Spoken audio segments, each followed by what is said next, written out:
Hi, everyone. Thanks for your time. So, today I wanted to talk about the power of your breath. Now, you would think we hear so much about this pranayama, breathing, and all of that stuff. Yes, and it is true, it is good breathing, pranayama, but I just find that too many people out there are not using it the right way. It is a very, very powerful tool. But most of us have made it like a kind of a to-do list item that, 15 minutes, let me do my anulom vilom and, three or four pranayamas and I'm done. We rush through it at different times of the day. Sometimes we miss it without understanding the immense impact it can have. So, we've been studying lung cancer for the longest time. And I thought I would use that as my benchmark for today's discussion. And of course, it's not applicable to only people who have lung cancer. It is to show you the research that has come when it comes to how your breath can actually prolong life in even the most serious lung cancer cases. And these are studies done on human beings where batches of human beings have practiced morning breathing exercises. Okay, and they've been able to show how you could prolong the life of a cancer patient, and you could also look at suppression of a possible tumor. So now, why does this happen? It's so important for us to understand it because all of us, we just think breathing is good because that's what we hear all around. But my whole purpose of having this video with you all today is when you understand the power of your breath and oxygen and how most of us are breathing the wrong way, and we've been taught to breathe the wrong way, you can actually use it as a tool, not just for cancer. For lung cancer, definitely. For any lung disorder, be it asthma, be it bronchitis, pneumonia, COPD, emphysema. It really helps the lungs. Obviously, why? Because the lungs is our respiratory organ where we have the exchange of oxygen and carbon dioxide. But beyond that, oxygen has to reach trillions of cells in the human body. And if there is even a 1% drop of oxygen to these cells or in your blood capillaries, we get into something called hypoxia. Now, hypoxia is a term that alarms doctors, alarms medical professionals, and everyone, even whether you're dealing with cancer or anything. So, what happens is when there's a fall in oxygen reaching your cell tissues, it's called hypoxia. It's very important to understand this because then you will automatically, by the time I'm halfway through this video, each and every one of you will be actually focusing on your breathing. And when we understand the logic, then it stays in our subconscious and we begin to practice it every single day. So basically, there are four kinds of hypoxia. And again, it's related to anything, whether you're trying to lose weight, whether you're trying to gain weight, you have skin problems, hair problems, lung cancer, diabetes, cardiovascular, you name it, because trillions of cells are involved in every function of the human body, every ailment, every condition, and anything that you're trying to improve or you're trying to prevent. So hypoxia is a signal for your immune system or inflammatory mechanisms to be triggered in the human body. So for example, if you get a cut, okay, when your skin gets cut, okay, and you see blood, there is an immediate trigger of hypoxia. Because you've damaged that skin and those cells, there's a drop in oxygen, which is a good thing. This is good hypoxia because that triggers your immune system that there's a problem in your body and it rushes a team of immune cells to the wound to start cleaning out bacteria, the repair process, and it controls inflammation, the swelling, the redness, and all of these things. So hypoxia is a good signal to the body to look after us. But when we have hypoxia because of our lifestyle, so you have something called stagnant hypoxia. So for example, when you have a sedentary lifestyle, you don't have a good blood circulation. So the air that you breathe fills your blood with oxygen. Your hemoglobin is saturated with oxygen. But now you don't have good enough blood circulation to transport that saturated oxygen in your hemoglobin to all your cells. So you create hypoxia. Your tissues and your blood capillaries don't get enough of oxygen. And this is bad for us because if a cell gets less oxygen, your cell can start dying.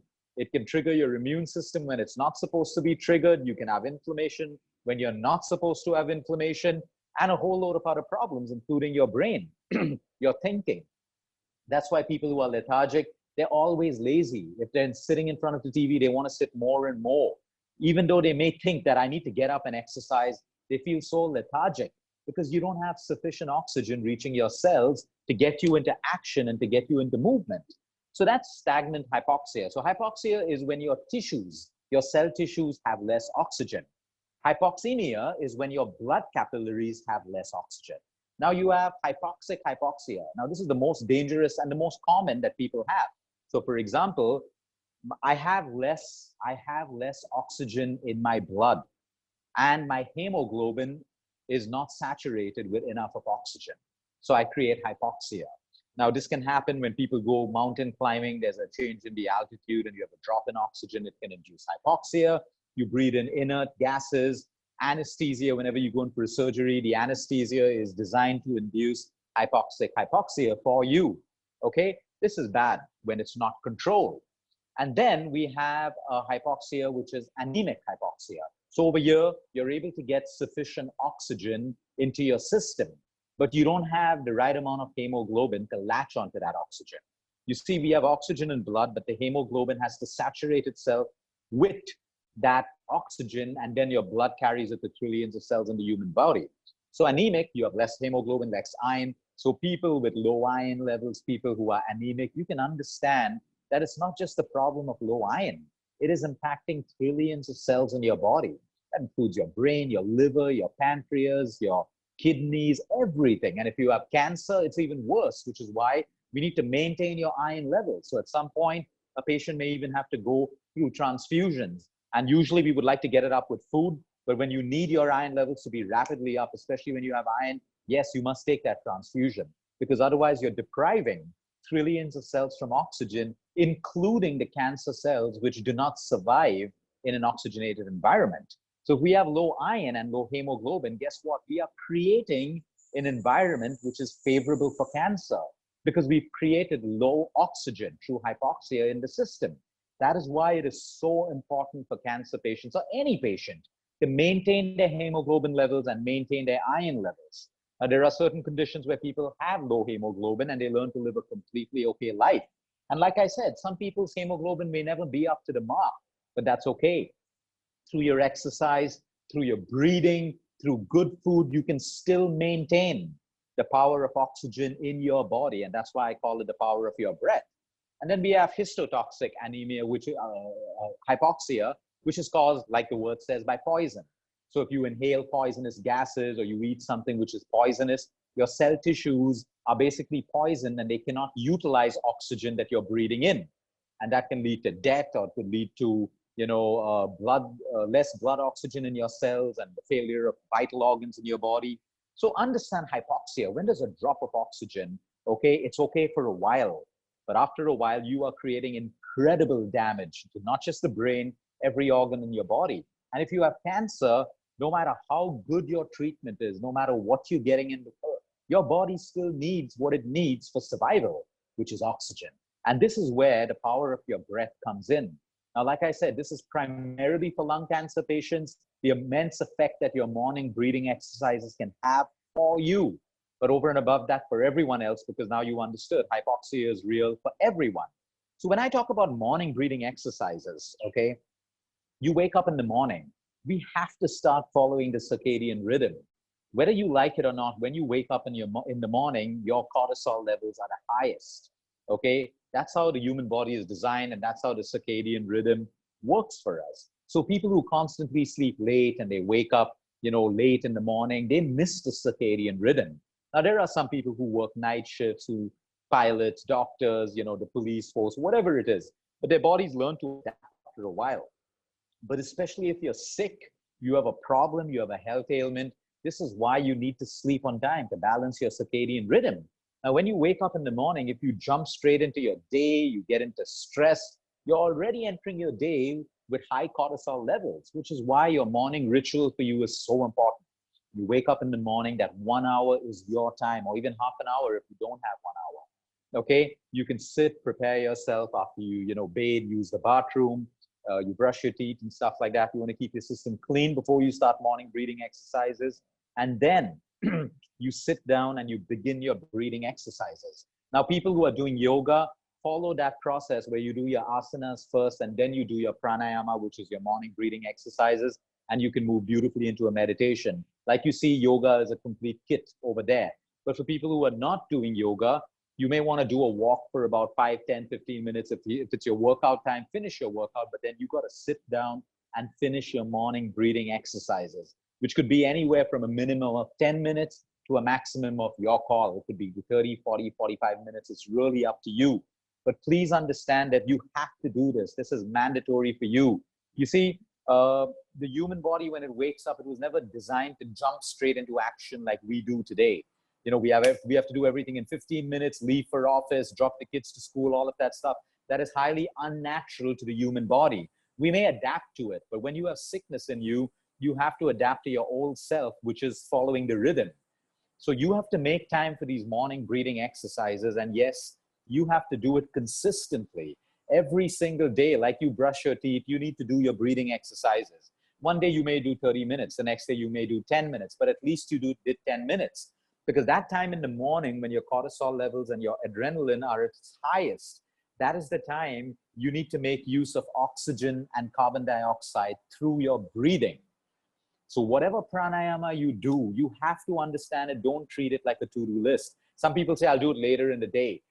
It's still good for you, but if you want the benefit that I'm talking about today, the kind of benefits that science is showing us for people who do morning breathing exercises, that's actually a clinical term for it. They're called MBEs, morning breathing exercise. It's meant to be done in the morning. Now, during the day, like I always tell people, take 1 minute to 2 minutes to do 6 deep breaths. That's great for you. Like you're infusing yourself with health. And do it once in the evening, again, 2 minutes. And before you go to bed, again, 10 to 15 minutes of pranayama, simple breathing. I can't tell you how powerful this is. Now, most people think it's just the oxygen. But like I always say, you know, almost every system of learning today has not delivered its capacity of learning. So even yoga just teaches us deep breathing, oxygen, oxygen, oxygen. And they don't talk about the importance of carbon dioxide as well. And when you really go into the journals of yoga, you know, people are trained to retain carbon dioxide in their system. Now, you may be thinking, hey, Luke, carbon dioxide is a poisonous gas. It's a waste gas, and we should get it out of our system as quickly as possible. But that's where we are very wrong. And whether it's our personal trainers, our yoga teachers teaching us that only deep breathing is good for us, we have to understand that retaining carbon dioxide in your system the right way is highly beneficial for cancer, for your muscles, for your cell oxygen levels, for relaxation, to fall asleep at night, for rejuvenating your energy levels, for reducing inflammation, stabilizing your nerves, your blood pH, and your lung health. And I'm going to tell you exactly how. And that's the reason why I said we're having this video, because there's always something new that we can learn. So we're all trained, take a deep breath and exhale. That's all good. But let's understand how the lungs work right now. First, let me go back to carbon dioxide. If carbon dioxide was bad for us, okay, there wouldn't be a reason why nature, trees that you have around you emit carbon dioxide. It breathes in oxygen, emits carbon dioxide just like us. If carbon dioxide was bad for us, we wouldn't have carbon dioxide in our systems in the first place. It is very necessary. You see our lungs, we have, picture your lungs and now picture a bunch of grapes in your lungs. These are your alveoli, okay? You breathe in oxygen, that oxygen is going into your lungs, into those little grapes, those alveoli sacs, okay? And now through that, the oxygen exchanges with carbon dioxide. There's an exchange. Without carbon dioxide, oxygen can't work. If you don't have carbon dioxide in your cells, you will have very low levels of oxygen, which equals hypoxia, which equals very poor health to deadly diseases, okay? So we need to understand that every time I breathe in oxygen, oxygen goes into my lungs, into my alveoli sacs, there's an exchange of carbon dioxide. Now in my exhale, the carbon dioxide comes out, and in the inhale, my oxygen goes into my arteries and reaches all my trillions of cells. The cells have carbon dioxide. Now the oxygen first has to replace the carbon dioxide, okay? So oxygen enters the cells and carbon dioxide leaves it. Both are required. That's called respiration exchange, your respiratory exchange. They cannot exist without one another, okay? So your oxygen exchanges for carbon dioxide gets exhaled, and the oxygen enters your cells. It reduces inflammation, looks after the health of your cells, gives you life, helps you assimilate nutrients, everything that you know, the benefits of oxygen. So now picture this, okay? I constantly do my deep breathing mindlessly every single day, like most people do Kapalbhati. They just do it mindlessly. But they don't understand that the true way of doing it is after every, let's say I've done 30 counts of a fast inhale and exhale. So for example, on my last exhale, I hold my breath. I do not inhale immediately. I may be able to hold my breath for 5 seconds, 10 seconds, 15 seconds. With practice, like on a normal day now, I can reach a minute. But because I've breathed so much, I've taken in so much of oxygen and I've exhaled so much of carbon dioxide, I actually have lower levels of carbon dioxide in me. And that's not good enough.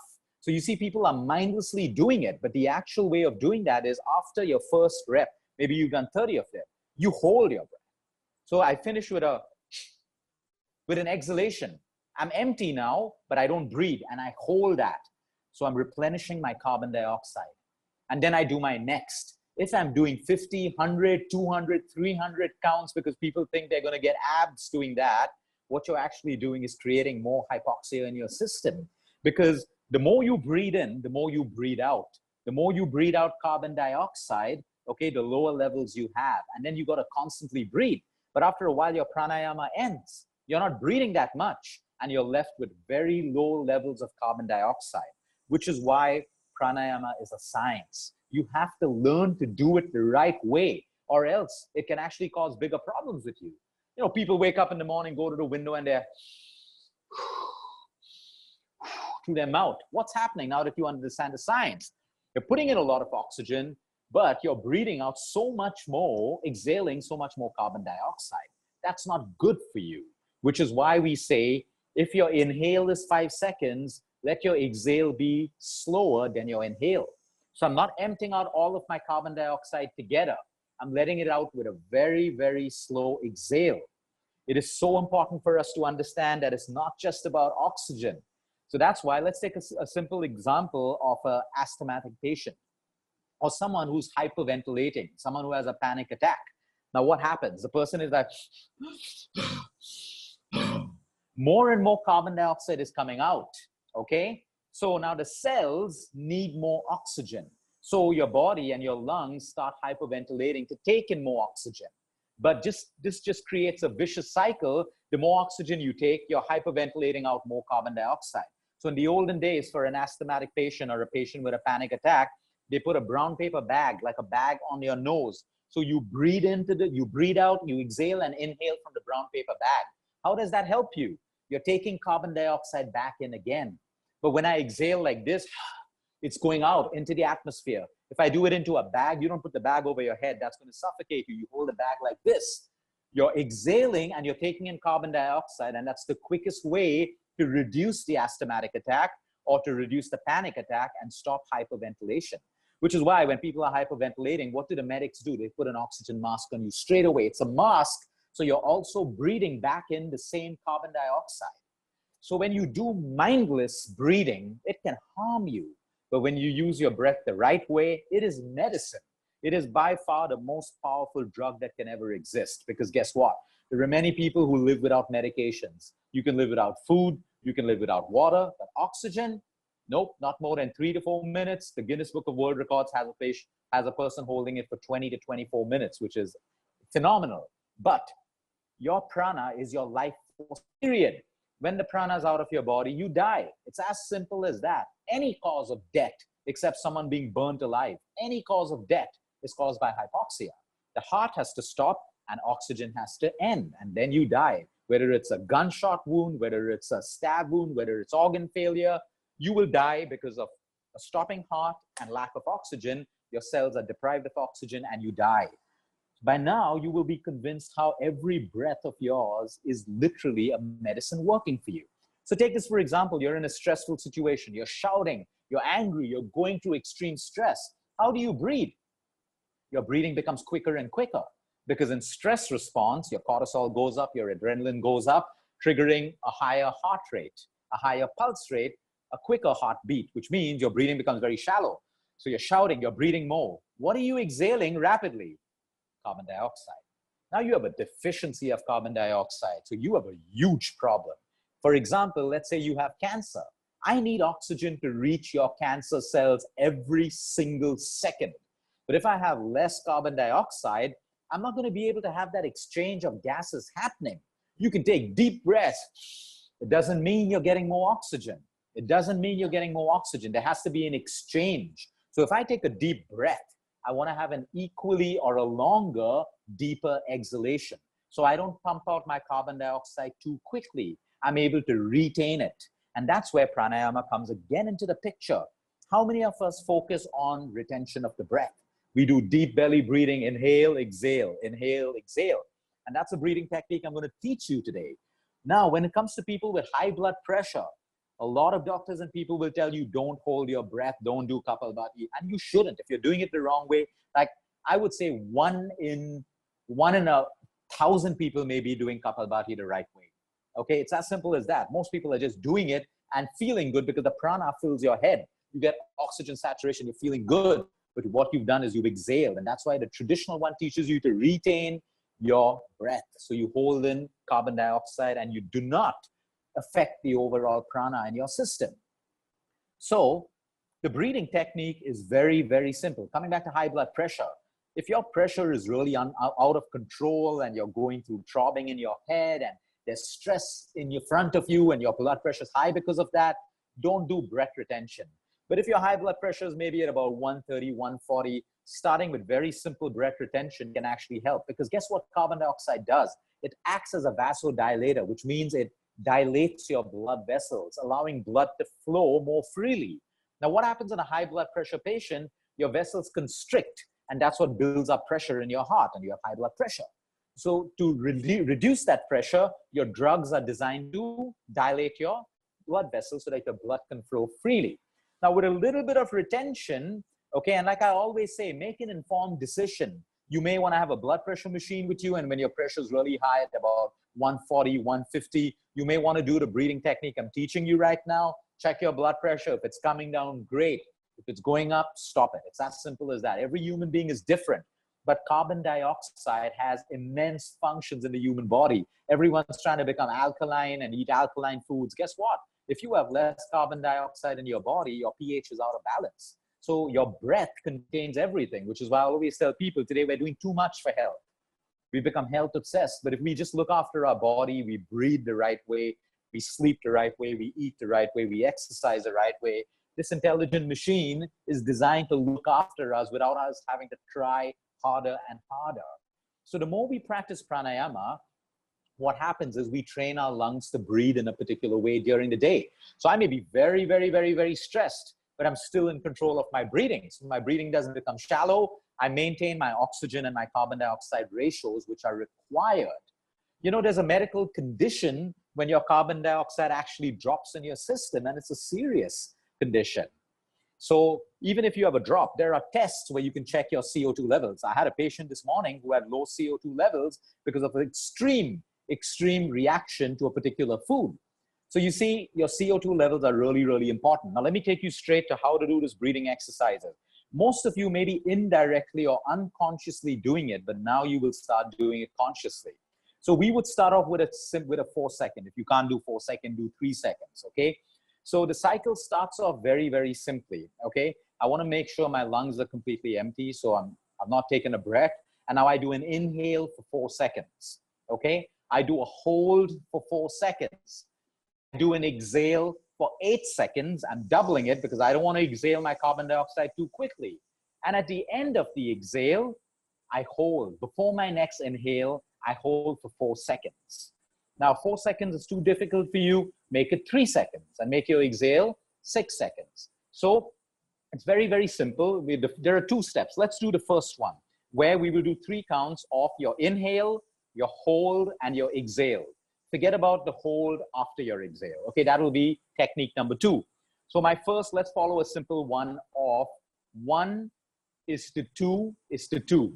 Okay, so my one breath, if it's 4 seconds, okay, the second stage is my hold. I will hold it for 8 seconds, and then I will exhale for 8 seconds. So 1 is to 2 is to 2. So if I take 3 seconds, it's going to be 3, 6, and 6. You may even want to start off 1, 1, 2. So your inhale may be 4 seconds, your hold may be 4 seconds, and your exhale may be 8 seconds. Okay, so you can make a note of this, you can write this down. Now, as you get better and better, Your 1 can move to, it can be a 1, and then it can be a 3, and it can become a 2. So it'll be a 1-3-2, or it'll become a 1-4-2, it'll become a 1-5-2. The middle, which is the retention of your breath, can increase, but the exhale stays the same as the inhale. So let's say I become so good at it that I can do a 1-4, I can do a 1-4-1, okay? A 1-4-2, sorry. Okay, the exhale is always constant. So the 1 is constant, the beginning, which is the inhale, is constant, and the exhale is constant. The exhale is constant at 2. It is always going to be double of your inhale. So now let's say I'm doing a 1-4-2. So my inhale is 4 seconds. My retention will be 16 seconds, 4 multiplied by 4. I will hold my breath for 16 seconds and I will exhale for 8 seconds. Okay, because my 4 was my inhale, double is my exhale. So I want to practice this very gently. Please don't try to do a 1-4-2 or 1-3-2. Start off with a 1-1-2. Get really, really good. Get the rhythm going in you. What's going to happen is you're going to feel very, very calm in your mind, because carbon dioxide at the right saturation levels can make us feel very relaxed, which is why carbon dioxide is also necessary for muscle relaxation. You ever found yourself running and you're running out of breath, and all of a sudden you open your mouth and you're exhaling? You're inhaling through your nose and exhaling through your mouth. You're exhaling a lot of carbon dioxide. Now you've got to get that carbon dioxide back in if you want to relax your muscles, which is why after a strenuous workout, this breathing technique can also help you with muscle relaxation, because you're restocking up your CO2 levels in your body. So a lot of you would have seen a lot of people training with a mask. It's a high altitude training mask where it makes it feel like you have less oxygen, so you're training at a higher altitude. It works on the principle of hypoxia. So you're breathing in less oxygen, but you're also breathing in your own carbon dioxide. Anyway, coming back to technique 2. Now technique 2, we will just do the beginner's version, which is very, very simple. It's like a 4-fold breathing. So I inhale 4 seconds, I hold 4 seconds, I exhale 4 seconds, and then I keep my lungs empty for 4 seconds, which means before my next inhale, I have a 4-second gap. So 4, 4, 4, 4. You can start off with this. Get into a rhythm, okay? Don't push yourself. If you need to do 3 seconds, do 3 seconds. As you get better and better, you can move to 5, 5, 5, 5. If you get better than that, you can keep moving. Listen to your body. It is not a competition. You don't want to get to the state where you hold so long that your exhale is just in one whoosh and your next inhale is a huge inhale. That means you're out of rhythm and you're out of sync. That's not going to work for you. You're moving into the sympathetic nervous system, which is stress. The technique I'm teaching you can bring you into parasympathetic like this, immediately into the parasympathetic nervous system. So you may want to try these techniques to even put you to sleep. It is unbelievable how it works. You have a problem meditating, believe me, when you reach the 6th breath, you will be in a different world. You will be in a different world, and you can call that meditation as well. So people who don't like meditation, because your mind is so oxygenated with the right amount of oxygen and the right amount of carbon dioxide. There are more and more scientific studies showing you how carbon dioxide concentration in the brain is even playing a role in cognitive behavior, Alzheimer's, Parkinson's, brain cancers, and tumors. Like I said, you cannot upset what the body needs every second, which is oxygen and carbon dioxide. You can have the best diet, exercise, best doctors in the world, but if the basics of your cells that your cells require for survival are not in place, even the best treatment in the world is useless. And that is why we have to come back to the basics. You know, your food is secondary, everything else is secondary. But remember what I told you. If you have less oxygen in your cells, you begin to die. You have no oxygen, you die. Everything else we can manage with. We can miss a couple of chemo sessions, a couple of radiation sessions. We don't have to worry about it too much. But what we have to worry about is hypoxia. What we have to worry about is a decrease in our carbon dioxide saturation method. So this is how important your breath is. Do not take it for granted. And the more you train yourself, you know, I'll give you my own personal example. I like using my own personal example because I like to walk the talk. I try it, and that's why I can speak to you about it. I study it, I practice it, and then I tell you about it. I teach you about it. Now, many times during the day, I may be talking to a patient, whatever, and all of a sudden, I realize I'm not breathing. Okay, I've done my inhale, I finished my exhale, and that space between my exhale and my next inhale has probably gone on for 15 to 20 to 30 seconds. Okay, so my carbon dioxide saturation is at a very, very, very good point. And that's become natural to me because I've kept practicing this particular technique for a really long time. So, like they always say, the more oxygen we lose, what is prana? Prana is our breath. So, if I run out of prana, I run out of life. If I'm able to retain prana, I retain life. And that is why we're not meant to inhale and exhale as much as we're taught to. We're not supposed to do that. Even in yoga and asanas, there are points where you hold your breath with a particular asana. Now, that is good yoga. That is yoga done the right way. Other than that, if you don't hold your breath, you don't coordinate and synchronize your breath, you're just doing yoga for the sake of doing yoga. It's still great movement for you. But if you can synchronize the breath and the holds and the locks that you learn in more advanced breathing techniques, that is where the magic is. It all revolves around your breath, your oxygen, everything. So the next time you're stressed out and you're hyperventilating and all of that stuff, actually be aware and hold your breath. I know it sounds crazy, but hold your breath and the hyperventilation will start coming down. Of course, there's a panic situation, which means in panic, we can't remember what Luke told us to do, which is why I'm telling you, practice. When you practice every day, okay, it becomes part of you. So the next time you're in a stressful situation, your breathing is already controlled. You don't have to remind yourself to retain your breath, slow down your exhalation, take in a longer inhalation. You don't have to remind yourself. It becomes part of you. It becomes like your autonomic nervous system. So for example, what is the autonomic nervous system? Let's say I close your mouth and I pinch your nostrils. You can't breathe.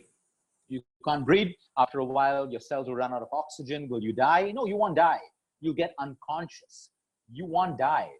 Why will you just get unconscious and not die? Because the moment you're unconscious, your autonomic nervous system will trigger, which means your body will try to breathe. Okay? So once you're unconscious, I release your nostrils. Your autonomic service, not your autonomic system kicks in.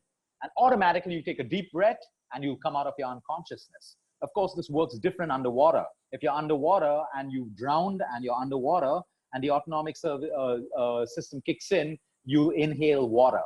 And that could be literally a death sentence for you. So that's just for you to explain how we can use our breath all the time. I'm stressed out before taking my chemo. I want to keep carbon dioxide in me. I don't want to have shallow breathing. Okay? Now I can have a shallow inhale, but I want to retain my breath, even if it's 2 seconds, even if it's 3 seconds. If I can't retain my breath because I'm really stressed, at least slow down your exhalation. So you're not pushing out all your carbon dioxide too quickly. And this is the power of your breath. Now, when you look at children, they do it naturally. They do it naturally. When they're tired, their breathing will increase. They'll sigh. Whenever you're stressed out, have you ever found yourself sighing and how relieving it feels? Well, that sigh is a lot of carbon dioxide coming out, because when we're stressed, sometimes we're holding on to too much of oxygen in. I'm holding my breath because I'm stressed. What's going to happen? You're watching a scary movie. You don't know what's going to happen next. Observe yourself. You're holding in your oxygen. And that's a problem. Okay, because I need carbon dioxide as well. I need respiration to happen. And then the event happens and you sigh. That's all the carbon dioxide coming out of your system.